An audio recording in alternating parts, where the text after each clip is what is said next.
Welcome back to another first impression, this time for the anime Clevatess Season 2. Synopsis on any list. Second season of Clevatess. Cool. Now, Clevatess Season 1 surprised me because it was a pretty dark fantasy which we did not get much of at the time. It was very gory, it delved into topics that were not necessarily comfortable, but were part of the dark setting.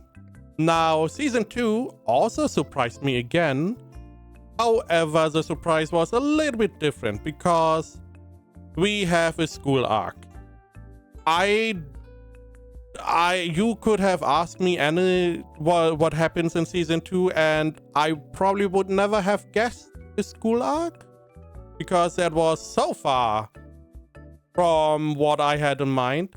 Now, how do we get here? At the end of Season 1, we defeated this general. A lot of stuff happened. Now, Season 2, we want to delve into the secrets of that general, because that general was somehow connected to like the demon dark beast lord of the north, and we wanted to know what exactly was he planning, why did he want to get to the forge, and we find out that his secret is inside the school. Now, it seems like that all the kingdoms, the two human and hidden, wants to find out what exactly that secret is. So everyone sends some people into the schools. That is why we have a school arc.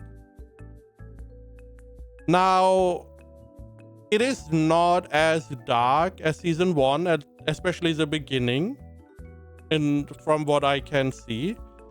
However, we have some very interesting world-building aspects that we get introduced to in the season.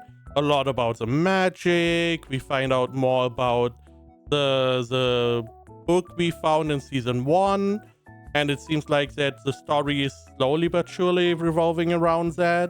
The Dark Lord Beast. I'm always getting that one wrong. We are going to most likely uncover what that one's relationship is with the whole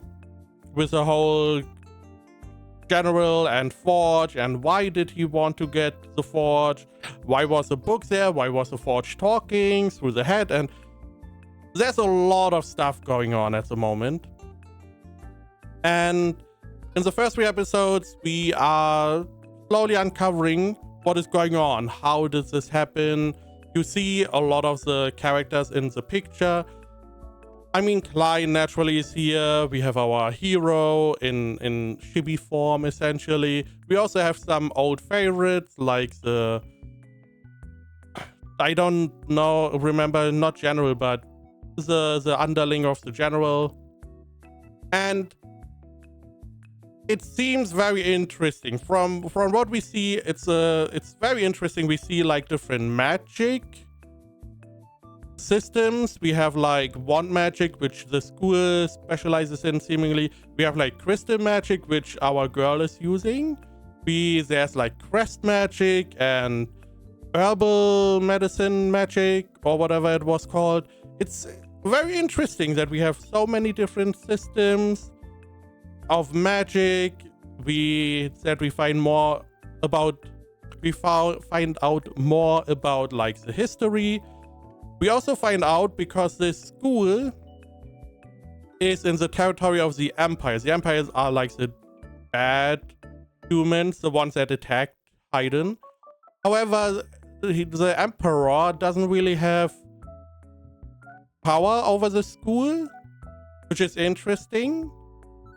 There's more going on there. That also explains why the general seemingly did his experiments here around magic, which also means that he was not really working for the emperor, maybe.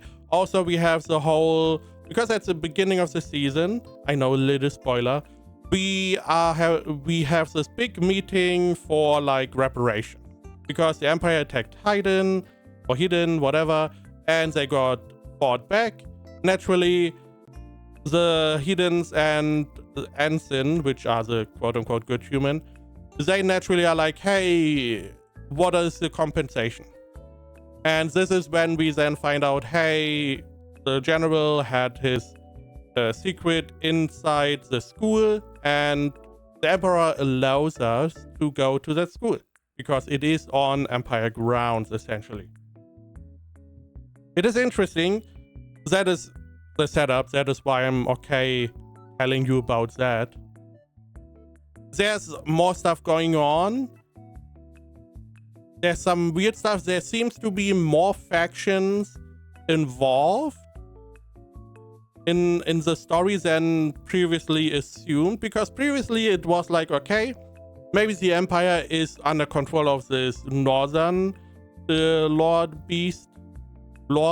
let's just call him Lord, under control of the northern Lord, but it's only the general seemingly and not really the Emperor. Meanwhile, Haydn now is under control somewhat of Klein. We also know that the West is in contact with like their Lord, but you know, in season 1 we don't really know the connections. We only heard that they connect to that Lord somehow, and it seems like that a lot of the questions that we have are going to be answered in the school. I mean, the school is for learning, naturally. Especially the beginning, we saw like Klein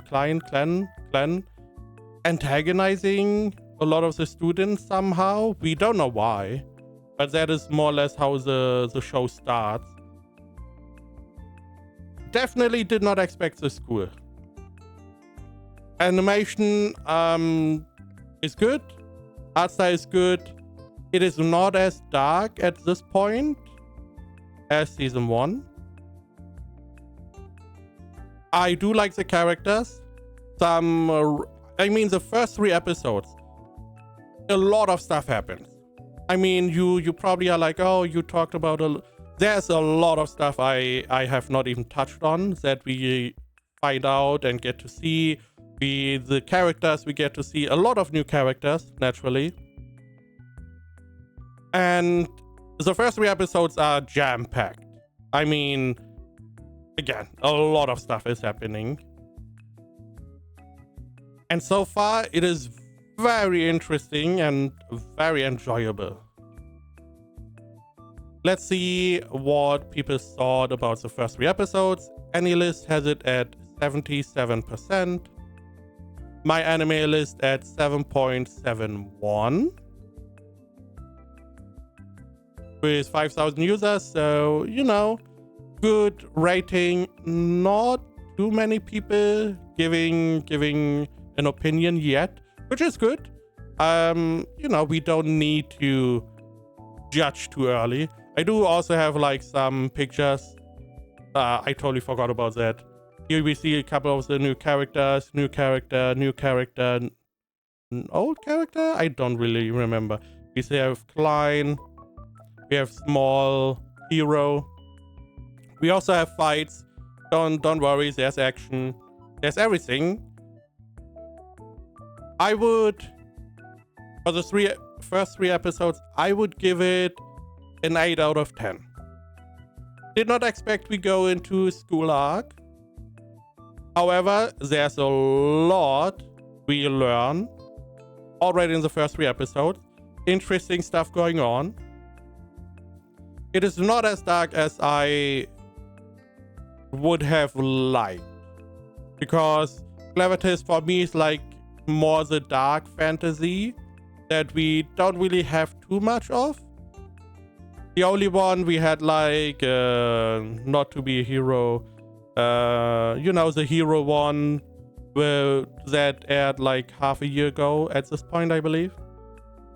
That I would also consider somewhat darker fantasy. We don't have that many dark fantasy shows, and I would classify this one as one of those. And I hope we do go to a little bit more darker themes